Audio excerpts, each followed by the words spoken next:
अस्सलामुअलैकुम नादरीन, अल्लाह ताला से उम्मीद करता हूँ कि अल्लाह ताला ने आपको जहाँ पर भी रखा होगा अपने हिफ्ज़ व अमान में रखा होगा।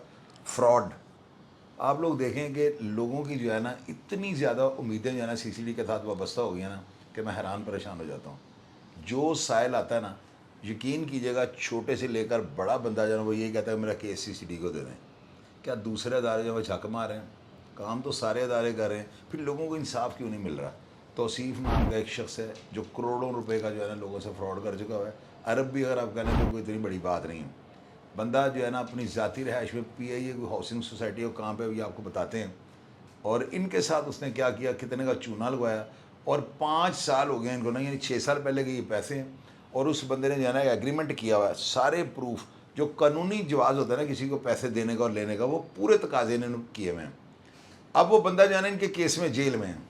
80 लाख रुपए का प्रूफ है कि उस बंदे ने इनको पैसे देने हैं, एग्रीमेंट भी है, चेक भी है, हर वो चीज़ मौजूद है जो एक सबूत के तौर पे जो है ना नाकाबिल तरदीद होगी। अब हुआ क्या है, पुलिस ने उसको पकड़ भी लिया, FIR भी दर्ज हो गई, वो जेल भी चला गया। रिकवरी ये किससे ले? ज़ाहिर है नहीं केस ये कोई डकैती तो नहीं है कि जिसमें पहले तफ्तीश होनी है किसने की है या नहीं की है। ये तो सीधा सीधा लेन देन का केस है, एग्रीमेंट मौजूद है। अब इसमें किस चीज़ की जो है गुंजाइश है कि उस बंदे को पैसे नहीं मिल रहे? सवाल तो ये है ना कि अगर FIR दर्ज हो जाती है, बंदा भी पकड़ा गया है, तो या तो इनका जो प्रूफ है उनको फाड़ के फेंके। क्यों उस बेचारे को जब पागलखाने में पहुंचाया हुआ है, वो कभी इधर कभी उधर कभी इधर कभी उधर। मैं तो फाइल दे के परेशान हो गया। मैंने कहा 80 लाख रुपए आपको, 80,000 तो आपने पेपर जमा किए मैं। तो ये चीज़ें जो है ना ये कौन करेगा? पीरा फोर्स बना दी, ऐसे कर लें, थड़े गिरा दें, बहुत अच्छा काम हो रहा है।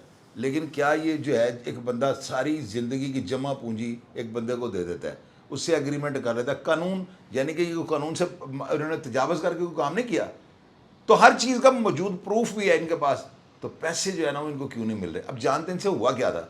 आपका नाम क्या है? जी मेरा नाम आज़म खान। आज़म खान साहब, किस तरह आप इस बंदे के थे जड़े? ये जी मेरा नेबर था। मैं इसके बाद गाड़ी वॉश करवाने जाता था, तो बस इसने मुझे कहा कि मैंने ब्रांच डालनी है, तो मैं अपना घर सेल कर रहा था, मेरे पास पैसे आने थे, तो मैंने कारोबार के सिलसिले में इसको मैंने कहा चलो मिल के कर लेते हैं। इसने मुझे कहा कि जी 3-4 लाख रुपए ना दोनों भाइयों को बच जाया करेगा। मैंने कहा चलो ठीक है, मैं भी अपना घर बेच रहा हूँ, मेरा भी रिज़्क बचेदार, मेरा भी रिज़्क चल जाएगा। मगर इसने मेरे से सारे पैसे ले लिए, ब्रांच भी बना ली, चला भी ली। उसके बाद ये मेरे साथ बदीद हो गया, इसने मेरे साथ एग्रीमेंट किया। तो जो इसके साथ मेरा मुआहदा हुआ था कि ये हर महीने मुझे इतना % देगा ही है इसमें से, तो उसमें से कोई भी नहीं दिए। चेक भी देता रहा मुझे, बीच में से कोई कैश नहीं हुआ, इसका चेक भी कैश नहीं हुआ। और सारे आपके पास मौजूद हैं? सारे मेरे पास मौजूद हैं। फिर बाद में मुझे पता लगा कि इसने और भी लोगों के साथ बड़ा फ्रॉड किया हुआ है। उस जगह का मेरे साथ इसने झूठा एग्रीमेंट किया, मालिक के साथ कुछ और एग्रीमेंट किया इसने।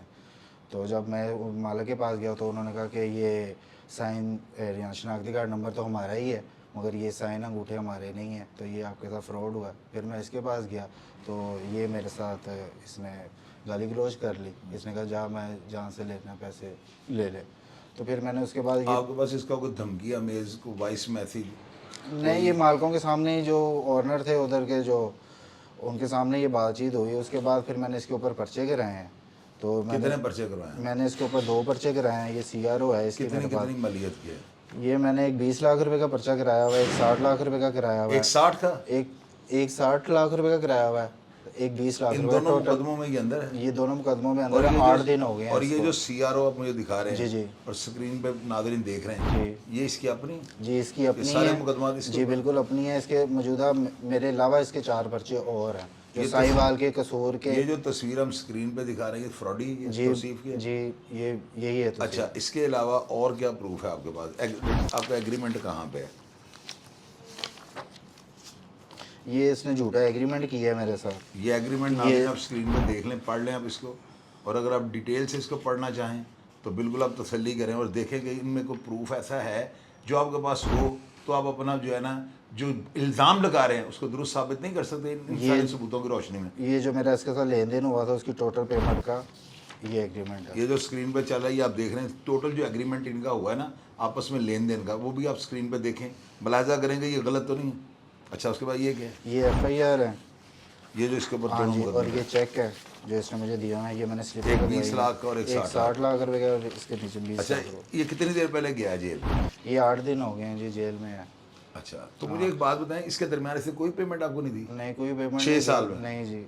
पहले दिन जब इसने पैसे लिए उसके बाद कोई पैसा नहीं दिया? इसने मुझे कोई 3-4 महीने पैसे दिए हैं। कितने? इसने मुझे कोई है ना 80,000 लाख रुपया, 1.5 लाख रुपया, यानी खर्चा दिया है हाँ ना? जी इसने दिया है। वो अब मुझे यही कहता है ना कि मैंने आपको दे दिए पैसे। मैंने तो इसको पैसे दिए कारोबार के लिए। मैंने ये थोड़ी कहा कि मेरी जुतियाँ मैंने मेरे सारी ही मारी जो मेरे पैसे लेके मैंने दे, जो मैं इकट्ठे पैसे दे रहे थे मैंने लाख रुपया करके या 50-50 हज़ार करके तो दे ही जा रहा। उसके बाद यही इसी तरह ये मेरे साथ बातें करता रहा। उसके बाद ये गायब हो गया। तो बाद में पता लगा ये जी वो जिस ना जगह पे हमने काम किया था वो जगह ही किसी और को बेच के और उससे पैसे पकड़ के ये दुबई भाग गए। अब ये 3 साल बाद मैंने इसको अरेस्ट करवाया, इसका ECL में नाम डलवा के ये अरेस्ट हुआ है।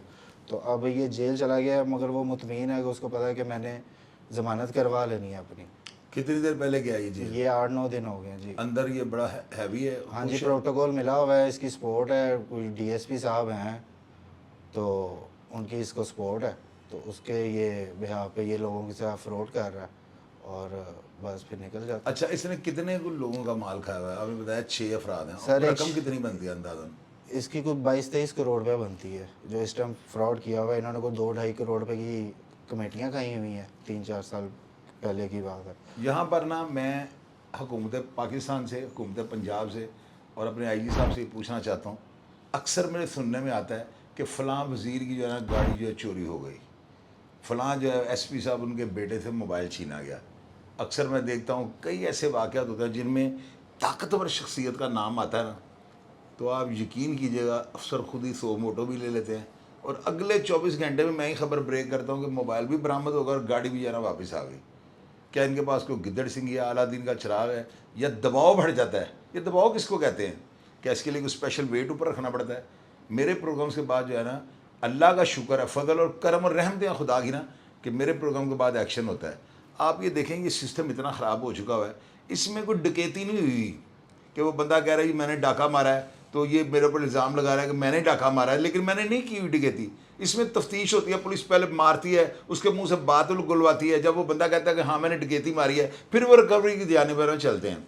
यहाँ पे सीधा सीधा क्लेम है, एग्रीमेंट मौजूद है, बंदा भी इस वक्त जेल में या तो इश्तिहारी है ना, तो उसके लिए मेहनत करनी पड़ेगी इसको, यानी कि पकड़ने के लिए।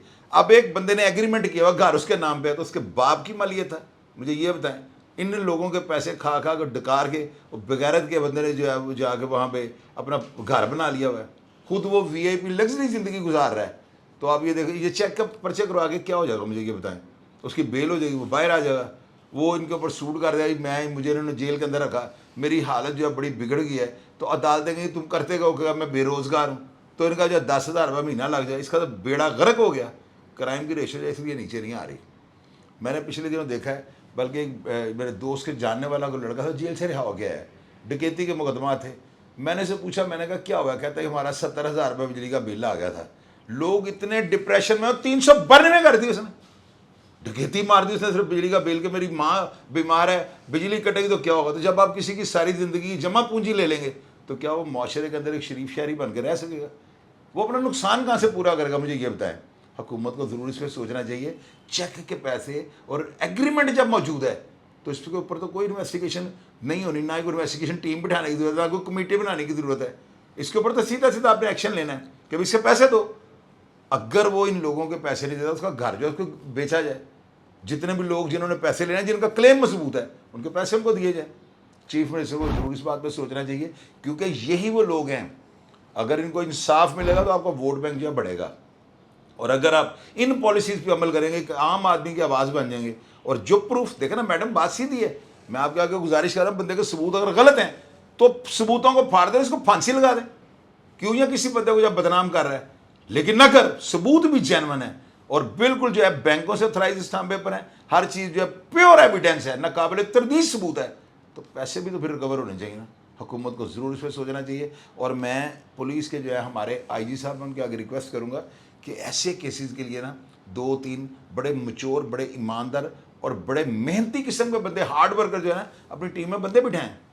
वो आएँ, वो आकेंगे ये चेक चुक आपके सारे जेन्युइन है जी, जेन्युइन है, पैसे दो भाई, पैसे नहीं है, ये पैसे नहीं है, इसके अंदर रहेगा बंदा। कोर्ट में ऐसा जो है ना, पार्लियामेंट में बिल पास होना चाहिए कि जब तक वो बंदा सबूत होने के बाद, शर्त यह है कि सबूत जेन्युइन हो। अब किसी के ऊपर इल्ज़ाम लगाने से पैसे तो नहीं बन जाते, तो जितनी देर तक वो बंदा पैसे लेना तो बाहर नहीं आना चाहिए, ताकि वो भी अगर किसी को फुटपाथ पर लाकर बिठाता है तो खुद भी तो जेल के अंदर सड़े। तो हुकूमत को ज़रूर इस पर सोचना चाहिए। आप कोई बात करनी चाहते हैं तो करना। मेरी बस यही अपील है अदारों से कि मुझे इंसाफ दिलाया जाए। मेरी सारी ज़िंदगी की पूंजी यही है, ये इनका प्रोफेशनल फ्रॉड का सारा है, ये गैंग है, तो इनसे मुझे निजात दिलाई जाए, मेरी रिकवरी आपके कराई बच्चे जाए। कितने हैं? मेरी एक बेटी है जी। तो आप वालिदैन से लग रहे हैं? जी मेरी वालदा नहीं है, वालिद और वालदा नहीं। तो अभी आप क्या कर रहे हैं? मैं बस इसके पीछे ही, मेरा तो सारा कुछ यही ले गया हुआ है, मुझे तो इसने ये सड़क पे ले आया हुआ इस टाइम। अब पुलिस वाले आपको रिकवरी नहीं करवा रहे? नहीं मुझे नहीं करवा रहे, उन्होंने मेरे सामने बिठाया है, उन्होंने कहा जी बात कर लें। क्या बात क्या कर रहे हैं? वो कहते हैं जी मांग लें, आपने क्या बात करनी है। मैंने उससे कहा कि भाई मेरे पैसे, वो कहता है कि मेरा नुकसान हो नहीं, गया, लेकिन मैंने उस दिन कारोबार जब किया। मैंने आपके आईओ को फ़ोन किया है जी तो उन्होंने मुझे ये कहा था कि इनको भेजें, इनको कहें कि मेरे पास आकर मुझे मिले। क्या आप उनको जाकर मिले? हाँ जी मैं मिला हूँ उनसे, बस उन्होंने जब उसको ना मेरे सामने बिठाया है, बस उसने यही कहा है कि आप बात कर लें। वो तो हमें कहता है कि मेरे पास तो कुछ नहीं है। तो बस इसी तरह वो, मैंने आपको बताया कि वो उसके पास पीछे स्पॉट है, वो डीएसपी साहब हैं, तो बस उसके बिहार पे वो ये सारा कुछ कर रहा है, और वो जहाँ पे वो उसका हाथ पल्ला पड़ता है वो करके निकल जाता है। अब उसको ये पता कि मेरे पास 489 का पर्चा हुआ और मेरी ज़मानत हो जाएगी, जो है वो कर लूँगा, फिर मैं फिर भरी। सर ये चीज़ जो है ना बड़ी सोचने वाली है। हमारी पुलिस जो है ना माशाल्लाह बड़ा अच्छा काम कर रही है और मैं हमेशा इनको सराहता हूँ। मैं वो बंदा हूँ जिसने अंदर की बातें लोगों को बताई, और आज लोग जो है ना सीसीडी जिंदाबाद, पुलिस फोर्स पाइंदाबाद करते हैं। तो मैं आपसे गुजारिश करूँगा, कोई इतना जो है ना 3rd डिग्री का ये काम नहीं। वही फोर्स है, कुर्बान लाइन में हज़ारों वेले जो है बैठे हुए हैं, जो वहाँ पर बैठ के मुफ्त की सरकार की रोटियाँ पाट रहे हैं। कम अज़ कम उनको काम पे लगाएं। 5-7 जो है रिटायर पुलिस ऑफिसर बुला लें, अगर कोई आप इनको कुछ सैलरी देनी पड़ती है, वो तो बेचारे सस्ते मैनेज हो जाएंगे। उस केस का ये ऐसा कोई केस है ना, 2 घंटे बाद साइल का फैसला कर दें। उस बंदे का कोई ऐसा ऑर्डर पार्लियामेंट वालों को चाहिए, वो बिल पास करें कि वो आईजी साहब को हुक्म के बाद जो पर्चा दर्ज होगा और उसके बाद बंदा जब तक पैसे नहीं देगा वो बाहर नहीं आ सकता। अगर ऐसा कानून बना दिया जाए तो मेरी बात याद रखिएगा, हुकूमत को जो है ना हिला नहीं सकेगा कोई। आप ये देखें कि मरियम आज इस तरह से काम कर रही हैं, ये आम आदमी के पास की बात नहीं है। अल्लाह ताला ने इस खातून को जो है ना पहाड़ जितना जो है ना जिगरा दिया हुआ है कि वो सारे पंजाब का बोझ कंधों पे रख के जो है ना उठाए फिरती हैं। तो कम अज़ कम ये बहुत बड़ा मसला है।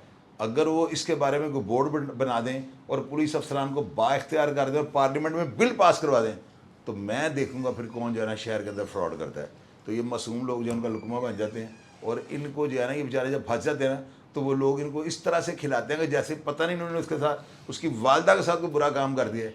मुझे ऐसी बात मीडिया पे करनी नहीं चाहिए, लेकिन मैं क्या करूं यार, मैं कल पाता हूँ। लोग मेरे पास आए थे जो सब सीसीडी को आप अपील कर दें, आप जो है ना आईजी पंजाब साहब से कि हमारी रिकवरी करवाएं। अब देखें सारा कुछ होने के बावजूद इसको पैसे नहीं मिल रहे। अगर आप इनको जानते हो तो कमेंट बॉक्स में लिख दीजिएगा, या उस करैक्टर के बारे में जिसकी तफसीर आपको बताइए, तौसीफ इसका नाम है, अगर उसके बारे में आप जानते हो या किसी ने इससे पैसे लेने हो तो कमेंट बॉक्स में लिख दीजिए। और मेरा मोबाइल नंबर 0300 40 27 085 0302 84 14 006 है। आप मुझसे फ़ोन पर रब्ता करके बात बता सकते हैं, मैं आपके लिए भी प्रोग्राम करूँगा इंशाअल्लाह ताला। इसकी मैं चमड़ी उतरवा कर रख दूँगा और ये सब की रिकवरी देगा, इसका बाप भी देगा, इसको देनी पड़ेगी। प्रोग्राम का फीडबैक लाजमी दीजिएगा और मैं हमेशा की तरह आपको रिप्लाई करने की कोशिश करूँगा। अपना ढेर सारा ख्याल रखिएगा जी। पाकिस्तान जिंदाबाद।